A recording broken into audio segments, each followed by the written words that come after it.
स्वागत है दोस्तों आप सभी का आज की इस नई वीडियो में। और आज हम क्लास 12th का पॉलिटिकल साइंस का चैप्टर 3 जो है, जिसका नाम है सत्ता के नए केंद्र, पहले ये चैप्टर 4 था, इसके एक मोस्ट इम्पॉर्टेंट टॉपिक जिसका नाम है चीन, इसके बारे में बात करने वाले हैं।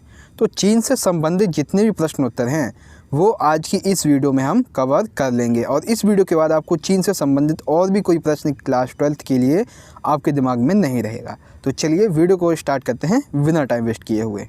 तो दोस्तों सबसे पहले हम बात करेंगे 1 मार्क्स के हमारे प्रश्नों की।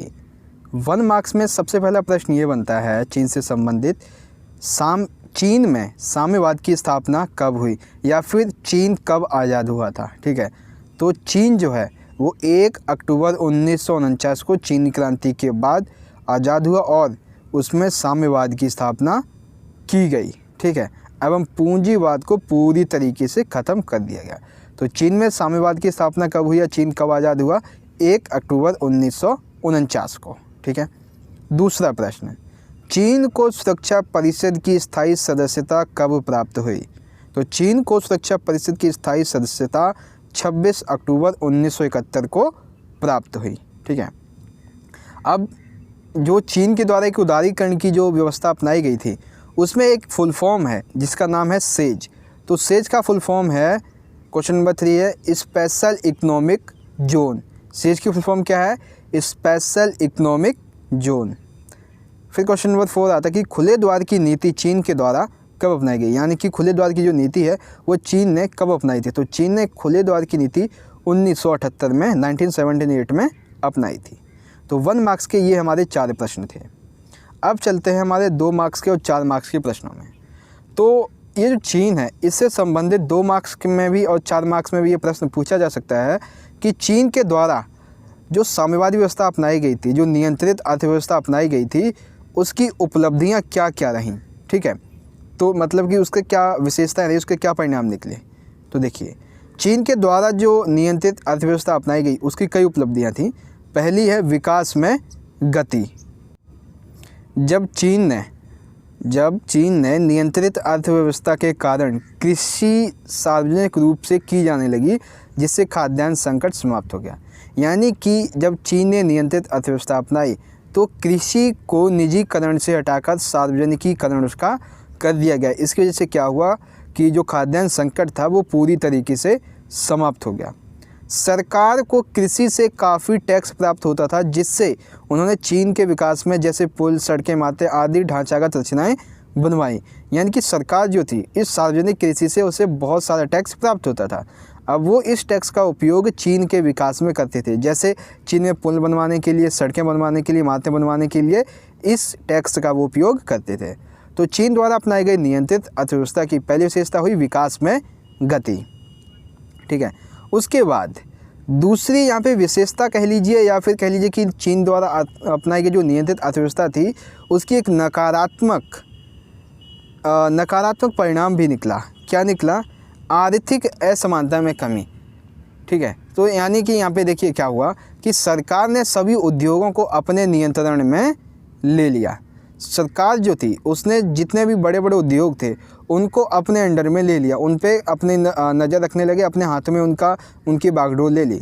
इसकी वजह से समाज में संसाधन एवं पूंजी का उचित एवं न्यायपूर्ण बंटवारा हो पाया एवं समाज में आर्थिक असमानता में कमी है। यानी कि चीन के द्वारा जो नियंत्रित अर्थव्यवस्था अपनाई गई थी उसमें सरकार ने क्या किया, जो उद्योग थे उनको अपने हाथों में ले लिया। अब जब बड़े बड़े उद्योगों को अपने हाथों में ले लिया तो समाज में संसाधन एवं पूंजी का उचित और न्यायपूर्ण बंटवारा हो गया। ठीक है, तो ऐसे में जो आर्थिक असमानता थी उसमें कमी आई। ठीक है, फिर बेरोजगारी ख़त्म हो गई। यानी कि चीन के द्वारा जो नियंत्रित अर्थव्यवस्था अपनाई गई उसकी वजह से चीन में जो बेरोजगारी थी वो पूरी तरीके से ख़त्म हो गई। कैसे? देखिए, चीन ने जो नियंत्रित अर्थव्यवस्था अपनाई थी उसके कारण चीनी नागरिकों को रोजगार दिया जाने लगा। चीनी नागरिकों को अधिक से अधिक रोजगार प्रोवाइड करवाया जाने लगा। बेरोजगारी भत्ता, वृद्धावस्था पेंशन, शिक्षा, स्वास्थ्य एवं मूलभूत आवश्यकताओं की पूर्ति की जाने लगी। यानी कि जब यहाँ पे साम्यवाद अपनाया गया चीन में तो सरकार ने नागरिकों को अधिक से अधिक रोज़गार प्रदान करने की कोशिश की। अगर रोज़गार नहीं दे पाती तो उन्हें वो बेरोज़गारी भत्ता देते थे। जो वृद्ध लोग हुआ करते थे उन्हें वृद्धावस्था पेंशन दिया जाता था। और चीन में जो नागरिक थे उनके शिक्षा, स्वास्थ्य एवं मूलभूत आवश्यकताओं की पूर्ति की जाने लगी। ठीक है, तो चीन द्वारा अपनाई गई नियंत्रित यानी कि साम्यवादी अर्थव्यवस्था की उपलब्धियां क्या क्या थीं, एक बार फिर देख लेंगे। विकास में गति, पहला पॉइंट। दूसरा, आर्थिक असमानता में कमी आई। और तीसरा, बेरोजगारी खत्म हो गई। ठीक है, तो आई होप ये 4 मार्क्स का जो प्रश्न है, चीन द्वारा अपनाई गई नियंत्रित अर्थव्यवस्था की उपलब्धियाँ, ये आपको समझ में आ गया होगा। तो दोस्तों बढ़ते हैं 6 मार्क्स के हमारे इम्पोर्टेंट प्रश्न की तरफ। 6 मार्क्स का हमारा प्रश्न है और 6 प्रश्न है कि चीन ने अपनी नियंत्रित अर्थव्यवस्था को उदारवादी अर्थव्यवस्था में किस प्रकार से बदला। यानी कि अभी हमने जाना था चीन की जो नियंत्रित अर्थव्यवस्था है उसकी क्या क्या उपलब्धियां रहीं, लेकिन इतनी उपलब्धियां होने के बावजूद चीन ने अपनी व्यवस्था थी अर्थव्यवस्था, उसको उदारवादी अर्थव्यवस्था में बदला। किस प्रकार से बदला वो जानिए। ठीक है, तो देखिए उत्तर लिखेंगे। पहले तो चीन के बारे में थोड़ी सी बेसिक जानकारी आपको पता ही है कि 1 अक्टूबर 1949 को चीनी क्रांति के बाद चीन में साम्यवाद की स्थापना की गई और पूंजीवाद को पूरी तरीके से ख़त्म कर दिया गया। चीन ने खुद को पूरी दुनिया से अलग कर लिया था। चीन ने अपनी अर्थव्यवस्था को निम्नलिखित प्रकार से उदारवादी अर्थव्यवस्था में बदला। तो ये तो एक भूमिका हो गई 3 से 4 लाइन की। ठीक है, अब बात करते हैं कि किस तरह से नियंत्रित अर्थव्यवस्था को उदारवादी अर्थव्यवस्था में बदला गया। तो सबसे पहले तो चीन ने सुरक्षा परिषद की स्थायी सदस्यता को प्राप्त किया। कैसे? देखिए, शीत युद्ध के दौरान क्या हुआ था कि अमेरिका ने चीन के साथ अपने संबंधों को बेहतर बनाने के लिए अमेरिका ने यूएनओ में सुरक्षा परिषद में चीन की स्थायी सदस्यता प्राप्त करवाने के लिए चीन की मदद की थी। यानी कि शीत युद्ध के दौरान अमेरिका ने चीन को सुरक्षा परिषद की स्थायी सदस्यता प्राप्त कराने के लिए मदद की थी और इसके परिणाम स्वरूप 26 अक्टूबर 1971 में चीन को सुरक्षा परिषद की स्थायी सदस्यता भी प्राप्त हो गई। ठीक है, फिर दूसरा पॉइंट, चीन जो था उसे WTO की भी सदस्यता प्राप्त हो गई। अब ये कैसे हुई? देखिए, 2001 में चीन ने विश्व व्यापार संगठन की जो सदस्यता थी उसे प्राप्त किया। इसके पश्चात विदेशों से लोग चीन से व्यापार करने लगे एवं इनके द्वारा अपने बहुत से संसाधनों का निजीकरण कर दिया गया, जैसे बैंकिंग, पर्यटन एवं संचार। 2011 में क्या हुआ? चीन ने विश्व व्यापार संगठन की सदस्यता प्राप्त कर ली। इसके बाद चीन ने अपनी अर्थव्यवस्था को पूरी दुनिया के देशों के लिए खोल लिया। फिर क्या हुआ? विदेशी मुद्रा आई, व्यापार होने लगा, बहुत सारी कंपनियां आई और इन्होंने क्या किया, जो चीन था उसने कई संसाधन जैसे बैंकिंग, पर्यटन एवं संचार इनका निजीकरण कर दिया। ठीक है, ये दूसरा पॉइंट था। तीसरा है सार्वजनिक कृषि की समाप्ति। यानी कि चीन ने जो साम्यवादी अर्थव्यवस्था के दौरान कृषि का सार्वजनिकीकरण कर दिया था उसकी समाप्ति कर दी। कैसे? उदारवादी अर्थव्यवस्था अपनाने के पश्चात कृषि को सार्वजनिकीकरण कर दिया गया। ठीक है, नहीं सॉरी, कृषि को यहाँ पे सार्वजनिकी है, यहाँ पे निजीकरण जो है वो कर दिया गया। इसके पश्चात क्या हुआ कि खाद्य संकट पूरी तरीके से समाप्त हो गया एवं देश के विकास में काफ़ी मदद मिली। सार्वजनिक कृषि की समाप्ति करके इसका निजीकरण कर दिया गया। ठीक है, इससे क्या हुआ कि खाद्यान्न जो संकट था वो पूरी तरीके से समाप्त हो गया। अब लास्ट पॉइंट बचता है इस क्वेश्चन का कि खुले द्वार की नीति। खुले द्वार की नीति 1978 में चीन के द्वारा अपनाई गई। देखिए पहला पॉइंट, चीन ने अपनी नियंत्रित अर्थव्यवस्था को उदारवादी अर्थव्यवस्था बनाने की दिशा में सबसे महत्वपूर्ण निर्णय ये लिया कि उसने खुले द्वार की नीति को 1978 में अपनाया। खुले द्वार की नीति के तहत चीन ने अपने बाज़ारों को विदेशी कंपनियों के लिए खोल दिया, जिससे चीन को विदेशी मुद्रा प्राप्त होने लगी और चीन इस विदेशी मुद्रा से अन्य देशों में निवेश करने लगा और लाभ कमाने लगा। ठीक है, तो पॉइंट जो 4 है वो क्या हुआ? खुले द्वार की नीति के द्वारा चीन ने अपनी अर्थव्यवस्था को बाकी के देशों के लिए खोल दिया व्यापार, ताकि लोग जो है वो कंपनियां जो है वो यहाँ पे आएँ और व्यापार कर सकें।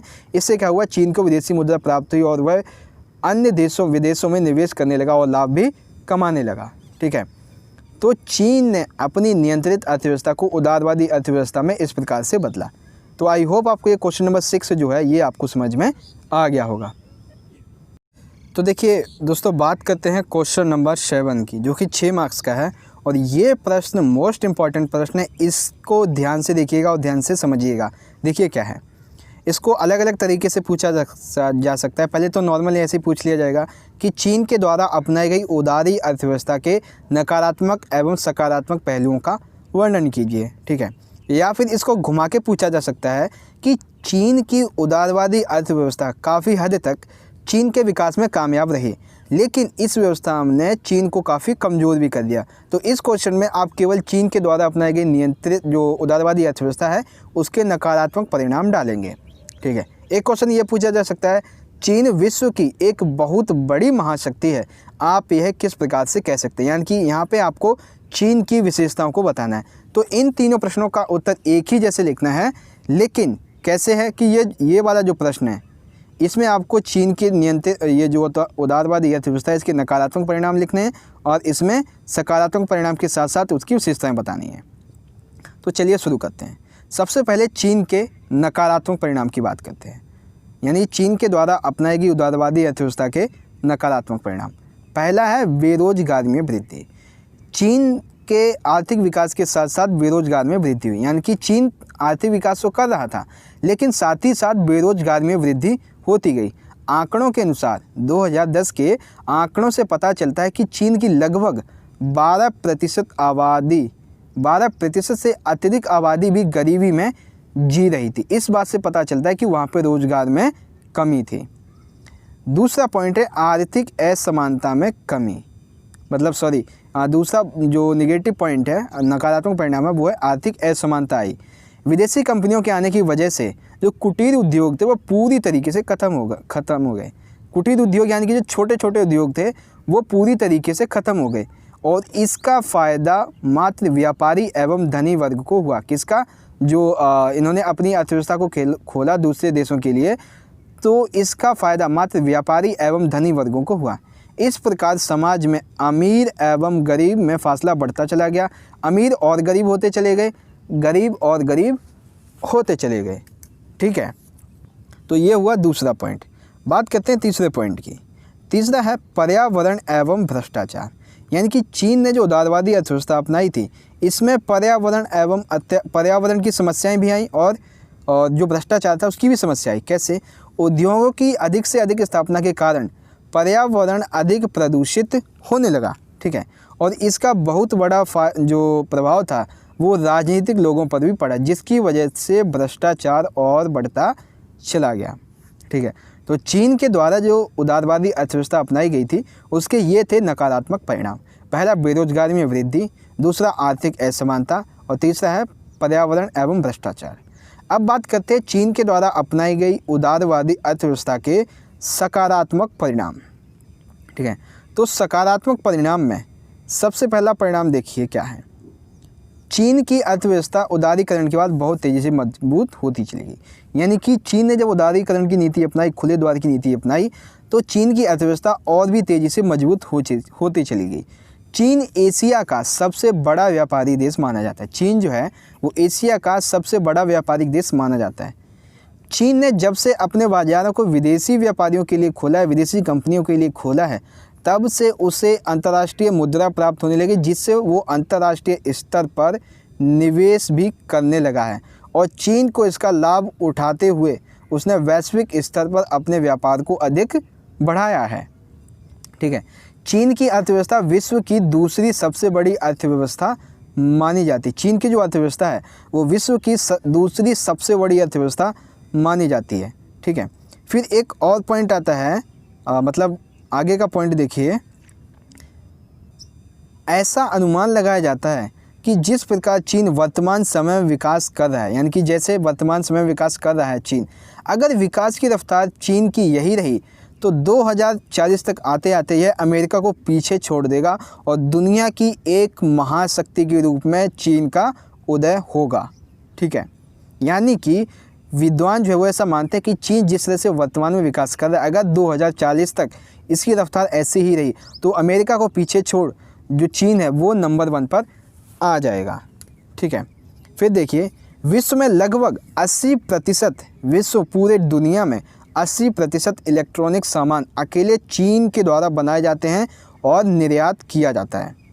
चीन दुनिया का सबसे बड़ा इस्पात और सीमेंट उत्पादक देश है, यानी कि इस्पातों का और सीमेंट का सबसे बड़ा उत्पादक देश चीन को माना जाता है। दुनिया के बड़े बड़े संगठन जैसे G8, G20, WTO सुरक्षा परिषद का स्थायी सदस्य है। चीन जो है वो दुनिया के सबसे बड़े संगठनों G8, G20, WTO एवं सुरक्षा परिषद का स्थायी सदस्य भी है।